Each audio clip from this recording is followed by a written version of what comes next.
Surveys and people thinking, and a disturbing amount of people saying they would justify violent action if it were Douglas Murray, there are some disturbing young people being far more radical. Disturbing surveys about 7/7 and 9/11 come out, don't Absolutely, they? and the younger they go in this country at the moment, the more likely they are to be radical. This is the problem, and the previous speaker was absolutely right about this, that the politicized version of Islam is the real problem at the moment. Most faiths take a long time to sort of work themselves out, to be interpreted, for people to drop verses that aren't any good. Christianity and Judaism, many centuries ago, got through this process of dropping the wicked and the violent verses. Islam has to do that now, and it has to do it fast. But isn't that compromising your religion, editing it for the times in which you live? Isn't that let's see what people think about this. Yeah, I'm sure you'd like to say something. Well, I grew up in a very non-Muslim environment. Most of my friends are in fact Jewish or just generally non-Muslim, and it meant that I was taught to tolerate difference from a very young age, and I think there's a massive difference between tolerating and accepting. Now, I won't partake in behaviour that Islam forbids me from partaking, but that does not mean that I can't tolerate other people doing that, because they are not obligated in any way to follow the rules that I'm taught to follow. And whilst you might not accept things that other people do, you have to at least tolerate it, especially in today's times and in this country as well, where there is such a diversity of behaviour and beliefs. You must tolerate it, even if it's just putting on a face. Yes, you said, go on. Yeah, you were talking about sort of editing your religion for the times. You're saying that it kind of compromises your religion. Religion is simply a way of understanding the world. Surely it must adapt as the world adapts, otherwise it shall die out. Exactly. Yeah. Exactly. What is this? Let's get to apostasy as well. And we've got a gay Muslim to speak to us, although you don't believe it. Well, some people think you're an oxymoron, and as well. You know, just a moron. So let's not call each other oxymorons. But you know, that's why he's in disguise. I want to ask about apostasy, the abandonment of faith. If God is so great, and who's to doubt that he is? He's also extremely touchy, isn't he?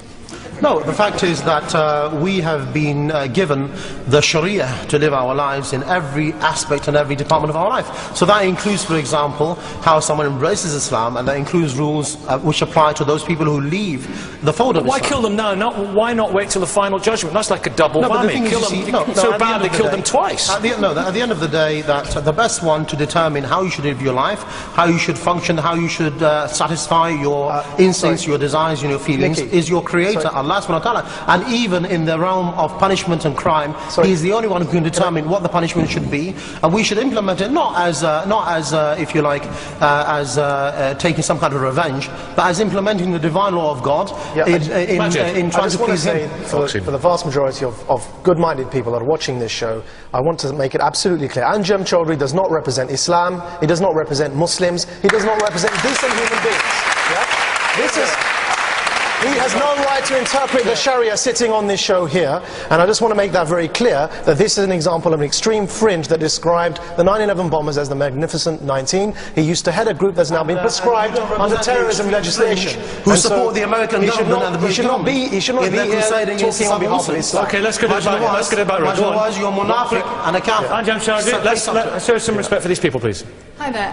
As a white British unaccompanied woman, I spent my summer in Pakistan last year, and not only did I feel that I was tolerated, I was really accepted, and people, and I walked around in generally Western clothing, and every single person, I never once felt that anyone felt any animosity towards me. People were very accepting and very interested to learn more about me and where I was from, learning about my family and things like that. And I feel ashamed that people in this country don't show the same respect and to Muslims who've come here. And I think it was very telling to me that in a mainly Muslim country. Very welcoming, yeah. Yeah, very welcome. But you had a problem in a Muslim country because you're gay. Yeah. Are you still a Muslim? Yes, I'm Muslim. And I'm proud I'm Muslim, but I'm gay. Was the problem the culture in which you were, or the faith which you practiced? The problems with the Islamic figures, not the Islam. Like, we are, as a Muslim, our guide is Quran. And they're saying about the homosexuality, all the people are, or let's say, Islamic figure are fighting the homosexual people, because they're trying to get the power against these minorities to get the majorities. Just this is the reason. And for me, I'm a Muslim person. If I want to know what's the rules, I can go to the Quran. There is nothing a term in the Quran which is very clearly against homosexual people. or against homosexual people, but the problem there is the Bible too. The problem is that there's two things. People now, or the governments, especially my government, I'm from Iraq, because they are mixing the political situation with the religious. And here what our country is suffering because of these Muslim figures killing people, not only homosexual people. They are killing everyone. What's happening now in Iraq because all of them. So it very much there's an internal political situation, power struggle going on. I understand. Harris as well. Is it possible that we'll ever get the way that we have gay priests, for example, a gay imam? I've never seen a gay imam. The first and foremost, openly gay, obviously. I've never seen an openly gay imam. Islam as a faith, as a religion, first of all, the Quran says very clearly that Islam is an advice for yourself, for the individual. So first of all, I have to focus on being a better Muslim from my perspective, the way that I believe. And one of the things I absolutely hate, Nikki, is that when political movements, just as they did in Europe in the 1930s, wanted to determine the perfect Aryan race, the perfect German, or the perfect person that believed in a particular political viewpoint, we now have political organisations that call themselves faith-based Muslim organisations or Islamic organisations that want to determine who and what is a Muslim. And that's something I have a problem with. There is no such thing as one particular type of Muslim. The Quran says there is no compulsion in religion. It's determined by the Sharia. You see, there's no such thing as political Islam. There are 73... For your information, Harris, the Sharia was implemented for 1,302 years on a political level. Al-Azhar And can I just say to the man over there, when he says gay Muslim, there's nothing about gay, there's nothing about being gay in the Quran. What about the story of Lut alayhi salam? Why were the people cursed and why were they destroyed? There's no punishment in the Quran. Okay, wait a minute. There is great intolerance in many religions and in many religious books, Father. Sadly, yes. And I was interested in what Douglas was saying earlier, and I agree with him entirely, that the problem, and with our friend over here, is with the politicization of religion. There are incidents in our Christian history of which we are ashamed, and which, for example, you talked about the Crusades and Urban starting them. Well, John Paul II spoke at length about that and our sorrow for that. It was a product of its age, and there are various reasons why you can come up with why they happened. We've talked about different eras, but the politicization of a religion is very dangerous. So, for example, I'm a Catholic, but I did not support anything that happened in the name of the Catholic Church in Northern Ireland, for example.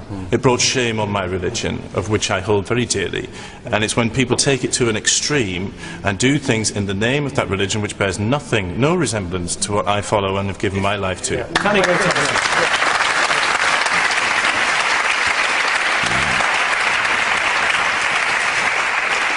Do you think it's, in any religion, it's the empty vessels who make the most noise, that cause the most harm when it comes to the image of that particular religion? I think religion as at extremes is, actually it's anti-religion. I grew up as a Methodist, and now I'm not sure I have faith. I'm somewhere between an agnostic and an atheist. I'm not really sure where I am. But for me it's about living a good life.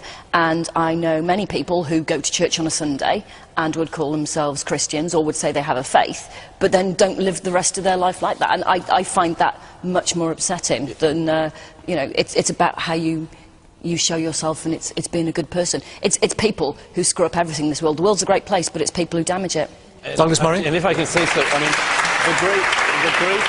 I couldn't agree with that more. But the great achievement of Western European civilization in the last few hundred years, the Enlightenment, the ability to not have rules based on people pointing to a verse in a holy book that you may not think is a holy book and saying you have to live your life by the law because of this verse. We've managed to get away from that. And as the gentleman in the front row here has shown, it's very important that Islam also gets away from that. If that happens, it can be a guide to your life, but not the legal nightmare which people like Mr. Chowdhury would have us live in. Just a point of fact, Nikki, that in fact Muslims never had that problem throughout the whole of history. The Sharia wasn't implemented on a state level. It's the modern politicized Islamist movement that people like Chowdhury represent that is now calling for the politicization of Islam. And I'd just like to remind Douglas as well, the author of Neoconservatism, Why We Need It, that it was Bush who said, you're with us or against us, and not God. And that's an important point, because you're Mr. Bush did not say so on behalf of God. And you're a former radical yourself. Because he launched it in the name of God. So and you are a former radical yourself. But I've never been to prison for it. My last question, because we have this oxymoron, this word has been thrown around. Are you a real Muslim? Well, I wouldn't like to claim anything about myself. I hope that God accepts me for who I am. I don't think people should label each other or others. You know, this whole term of... This whole term that Islamists have invented, which doesn't exist in the Quran, about practicing and non-practicing Muslim, this is an innovation. This word practicing doesn't exist in the scripture. So I think the way in which they label people is very divisive. Okay, we're going to leave it there. Thank you all very much indeed. I know lots of people have to want to have a say on this, but we have to leave it.